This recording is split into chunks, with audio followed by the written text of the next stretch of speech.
Aujourd'hui, c'est la vigile de la Nativité. Cet après-midi, à Saint-Pédis, vers le salut du Saint-Sacrement. À 20h30, à Saint-Pédis, ont lieu les matines chantées, à 20h30, et puis la veillée de Noël à 23h, suivie de la messe de minuit. À la sortie de cette messe de minuit, une collation vous sera servie. Cette semaine, les messes et permanences sont assurées aux horaires habituels. Attention, cependant, il n'y aura pas de messe à l'école en raison des vacances scolaires, c'est-à-dire les messes des mardis et vendredis. Lundi 25, Nativité de notre Seigneur, fête d'obligation. Ici même, messe de l'aurore à 18h30, à Saint-Pédis, messe du jour à 10h30 et vêpres et salut du Saint-Sacrement à 18h, suivi de la messe de 19h. Mardi 26, Saint-Étienne, premier martyr, dans le cadre des mardis de la pensée catholique, ici même à 20h, sur une conférence sur les réductions jésuites au Paraguay. Mercredi 27, Saint-Jean, apôtre et évangéliste, il n'y aura pas de catéchisme de persévérance pour les jeunes filles au prieuré. Jeudi 28, fête des Saints Innocents, cours de catéchisme ici même à 20h pour les adultes, sur le sacrement, sur la nouvelle messe et le sacrement de pénitence. Vendredi 29 dans l'octave de Noël, samedi 30 également, et dimanche prochain, dimanche dans l'octave de Noël, messe et vêpres aux horaires habituels. Nous vous rappelons qu'il est possible de gagner une indulgence plénière par le chant public du Te Deum qui aura lieu avant la messe de 8h30, dimanche prochain. Au nom du Père et du Fils et du Saint-Esprit, ainsi soit-il. Mes bien chers frères, en nous appuyant aujourd'hui sur l'Évangile, vous avez remarqué combien l'Église a pensé avec une grande délicatesse à mettre Saint Joseph à l'honneur. Il est vrai qu'à regarder la crèche, tout est centré sur l'enfant Jésus et la très sainte Vierge Marie, au point même que l'âne, le bœuf et les bergers semblent prendre plus d'importance que Saint Joseph. En nous appuyant donc sur l'Évangile, sur la théologie, sur la tradition et le magistère, il est possible de faire ressortir quelques aspects de la personne de Saint Joseph et particulièrement son rôle dans l'histoire du salut.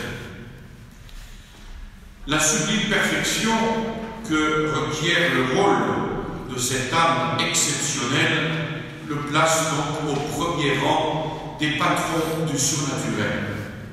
Saint Luc, l'évangéliste de l'enfance, nous enseigne que Saint Joseph est de sang royal et qu'originaire de Bethléem, il s'était installé à Nazareth. Il ne vivait pas encore avec Marie quand elle conçut par l'opération du Saint-Esprit. Et pour la naissance de Jésus, il sera celui qui conduira la très sainte Vierge Marie à Bethléem, se trouvant toujours à ses côtés. Comme Saint Luc, Saint Matthieu souligne la conception et la naissance virginale. Alors, même si Saint Joseph n'est pas le père réel, c'est-à-dire charnel de Jésus, il apparaît nettement comme le chef de la Sainte Famille. C'est un homme juste, d'une admirable charité envers son épouse, qu'il pense répudier secrètement devant le mystère inexplicable. Et si nous jetons un regard plus théologique sur Saint Joseph, un concile provincial qui s'était tenu à Bordeaux l'avait ainsi défini: époux de la Vierge, gardien, père éducatif du Verbe incarné, revêtu d'un si grand pouvoir, Saint Joseph est élevé jusqu'à l'ordre de l'union hypostatique, c'est-à-dire de cette union de la nature divine et de la nature humaine dans la seule personne du Verbe. C'est donc premièrement l'époux virginal de la Mère de Dieu. Si la foi catholique place la très sainte Vierge Marie très au-dessus de tous les êtres humains, et donc de Saint Joseph, par ses privilèges absolument personnels, Saint Joseph est l'homme qui se rapproche le plus de la sainteté de la Mère de Dieu, puisqu'il est son époux.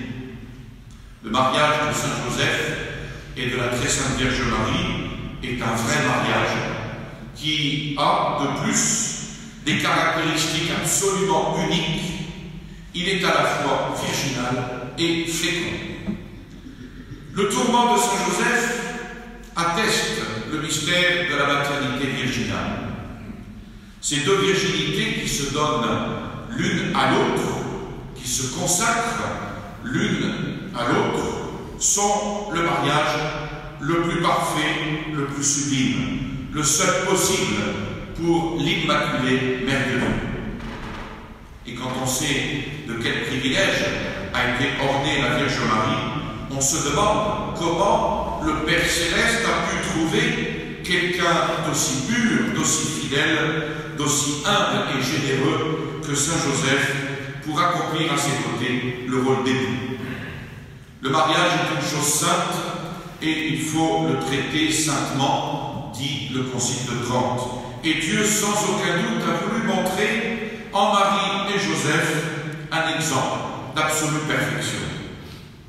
L'amour conjugal qui unissait ces deux parfaits époux, amour ardent qui s'alimentait des flammes célestes, amour tranquille et profond pour être chaste, amour respectueux, généreux, amour qui se renouvelait sans cesse dans l'amour de Jésus, qui avait été la cause de leur union et qui demeurait son lien et sa joie.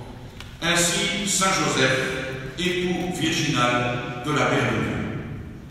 Mais aussi Saint Joseph, Père virginal de Jésus.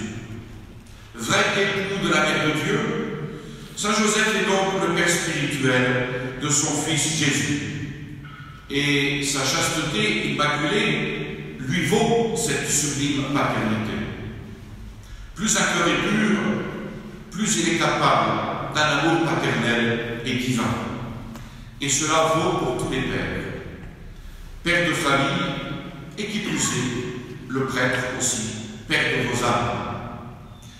Ainsi donc, par son regard que la chasteté est préservée, Joseph a vu Dieu, réalisant au pied de la lettre l'annonce que Jésus fera bientôt. Bienheureux les cœurs purs, car ils verront Dieu. Saint Joseph a exercé l'autorité paternelle envers Jésus. Il fut son éducateur. Il a été le Père putatif de qui le Fils de Dieu attendait le pain quotidien. Et dans l'intimité, Jésus lui disait « Père » avec un cœur filial. Et quand il s'appelait Fils de David, cela se devait à son Père adoptif, car Jésus a un seul Père, selon son être et son origine. Mais le Père éternel délégua une partie de ses prérogatives à un homme envers son Fils fait homme. Père virginal, Saint Joseph est bien l'image dont la génération, l'image du Père Céleste, dont la génération est totalement spirituelle, et pour cette raison, à Saint Joseph appartient une part singulière, une part unique dans l'économie du mystère fondamental de la religion, qui est l'union hypostatique du Verbe avec l'humanité. À des fonctions sans égales ont donc correspondu des vertus incomparables. Le titre d'époux sans tache de la Vierge Immaculée et la qualité de Père de Jésus-Christ constituent des prérogatives et supposent des grâces qui placent donc Saint Joseph hors de toutes les catégories. La tradition catholique a parlé de Saint Joseph. Il est vrai que cependant, très longtemps, Saint Joseph est resté caché des hommes, sans culte, sans honneur. Sans doute cela s'explique par le silence quasi total de l'Évangile sur Saint Joseph, sauf justement celui de ce dimanche. Caché durant sa vie terrestre, il laissa toute la place à Jésus et Marie. Il existe un texte apocryphe, c'est-à-dire non inscrit au canon des Écritures, qui s'appelle le Protévangile de Saint Jacques, et qui fait dire à Saint Joseph, au moment de son mariage avec la très sainte Vierge Marie, les paroles suivantes: « Je suis vieux ». Peut-être est-ce pour cette raison que l'image donnée de Saint Joseph est celle d'un vieillard donné au compagnon à sa jeune épouse. Il semble que c'est seulement d'ailleurs à partir du XVIe siècle qu'on lui donna l'image d'un époux jeune et fort pour la jeune et virginale mère de Jésus. Mais dans la tradition des pères de l'Église, on trouve déjà à Saint Ambroise, Saint Jérôme et Saint Augustin, Saint Jean Chrysostome également, défendre contre les hérétiques la virginité perpétuelle de Saint Joseph. Et ils expliquent déjà à cette époque qu'il est père parce que père nourricier et éducateur du Fils de Dieu. Au Moyen-Âge, l'art religieux, reflétant les légendes populaires, nous donne l'image d'un Saint Joseph chauve et bien barbu qui conduit la Sainte Vierge et l'enfant Jésus en Égypte, tenant l'âne par la bride. L'art et la littérature des XIVe et XVe siècles vont donner une place toujours plus grande à Saint Joseph, à un Saint Joseph bien concret, bien vivant. Et soudain, la dévotion de quelques âmes d'élite attire l'attention sur Saint Joseph et prépare son entrée dans l'histoire de la piété et de la liturgie. Saint Bernardin de Sienne, qui se fait le poète et le chantre de Saint Joseph, et pour la première fois, il s'exclame: après Marie, c'est à Saint Joseph que l'Église doit le plus. Il y a aussi un homme, peu connu peut-être, qui pour Saint Joseph fut le grand initiateur de la dévotion au père adoptif de Jésus, Gerson, chancelier de l'université et qui peut être caractérisé comme le premier maître de la dévotion à Saint Joseph. Le 23 novembre 1413, il écrivait au duc Jean de Berry, lui demandant de s'employer à solenniser la fête du Saint. Gerson, que Benoît XIV appelait la lumière la plus illustre de son temps, exalta donc l'admirable Trinité de la terre, Jésus, Marie, Joseph. La place reconnue de Saint Joseph ne pourra jamais amoindrir la dévotion à Jésus et à Marie, tout comme d'ailleurs la dévotion à Marie ne peut aller contre celle due à notre Seigneur. L'amour absolu qui appartient à l'unique médiateur entre Dieu et les hommes, l'admiration unique que nous dédions, la vénération que nous dédions à la très sainte Vierge Marie, se complètent et s'affermissent sans jamais se confondre. En un mot, cette sainte famille que nous verrons cette nuit réunie dans la crèche doit être inséparable dans le cœur du chrétien, telle qu'elle fut à Bethléem, à Nazareth et telle qu'elle est dans le ciel. Et c'est d'ailleurs ce que confirme Notre-Dame de Fatima dans la dernière apparition d'octobre, au moment où se produit le prodige solaire. Les trois pastoureaux virent la Sainte Famille, ainsi disposée à la droite du soleil et plus brillante encore, Notre-Dame du Saint-Rosaire, et à sa gauche, Saint Joseph, portant l'enfant Jésus. Alors avant d'aller adorer l'enfant Dieu, essayons un moment de pénétrer dans l'âme de Saint Joseph, de reconnaître la pureté de sa foi pour alimenter la nôtre en ce si grand mystère qui se réalise, l'incarnation. Saint Thomas d'Aquin nous a enseigné que Dieu fit deux sortes de miracles. Les uns sont l'objet de la foi, comme le miracle de la maternité virginale, et ces miracles, pour augmenter notre mérite, sont mystérieux, sont enveloppés de ténèbres, et les autres portent un signe de preuve divine.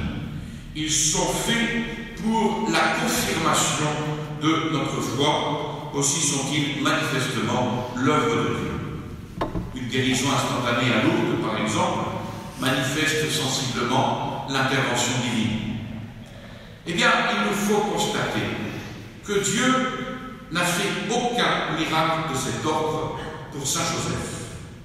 Au contraire, il a multiplié les miracles les plus étranges, les plus obscurs, les plus impossibles. Et tout d'un coup, tous ensemble, il les a proposés à la foi de Saint Joseph. Il doit croire que son épouse a conçu par l'opération du Saint-Esprit, que le fruit de son sein virginal est Dieu, sauveur, réparateur du péché. Il doit croire que l'enfant Dieu, né dans une crèche, est Dieu. Dieu qui souffre et qui gémit comme le plus pauvre et le plus abandonné des enfants. Et sur quel motif se fonde cette foi admirable de Saint Joseph? Sans doute sur la parole de Dieu. Mais comment Dieu lui parle-t-il? Pendant son sommeil. C'est sur un songe qu'il doit croire tant de choses inouïes. Alors, quelle participation de la vie divine cela ne suppose-t-il pas à Saint Joseph? Il fallait que la lumière surnaturelle infuse fût bien vive pour voir si clair au milieu de tant de ténèbres. Abraham crut, mais Dieu lui parlait ouvertement. On ne lui annonçait que des choses possibles, faciles à la puissance divine, et il était d'ailleurs préparé par des révélations précédentes. Mais Joseph, lui, doit croire Dieu lui révélant durant son sommeil des choses plus impossibles les unes que les autres, sans préparation extérieure et sans preuve immédiatement. Et cette foi doit être agissante. Elle réclame de lui, sur l'heure, le plus dur des sacrifices. Et Joseph obéit, car l'obéissance est un fruit de la foi, elle a pour règle la foi. Joseph est endormi, et Dieu lui commande de garder Marie et d'imposer à l'enfant le nom de Jésus. Et la foi de Joseph reste et robuste, dévouée. Et quant à son espérance, elle encore fruit de la foi, elle brille du même éclat dans toute sa conduite. Il garde Marie, son épouse, il reçoit l'enfant qu'elle lui donne, il prévoit de graves difficultés, des travaux, des afflictions, des soucis de tout genre, et il se confie en Dieu. Alors, nous allons donc à la crèche, avec la foi de Saint Joseph, et laissons, pour terminer, laissons parler le pape Pion, c'était le 19 mars 1928. Là où est profond le mystère, plus épaisse la nuit qui le recouvre, plus grand le silence, c'est justement là qu'est plus haute la mission, plus brillant le cortège des vertus requises et des mérites appelés par une heureuse nécessité à leur faire écho. Mission unique, très haute, celle de garder la virginité, la sainteté de Marie, la mission unique d'entrer en participation du grand mystère caché aux yeux des siècles et de coopérer ainsi à l'incarnation et à la rédemption. Toute la sainteté de Joseph réside précisément dans l'accomplissement fidèle jusqu'au scrupule de cette mission si grande et si humble si haute et si cachée, si splendide et si entourée de ténèbres, ainsi soit-il. Au nom du Père et du Fils et du Saint-Esprit, ainsi soit-il.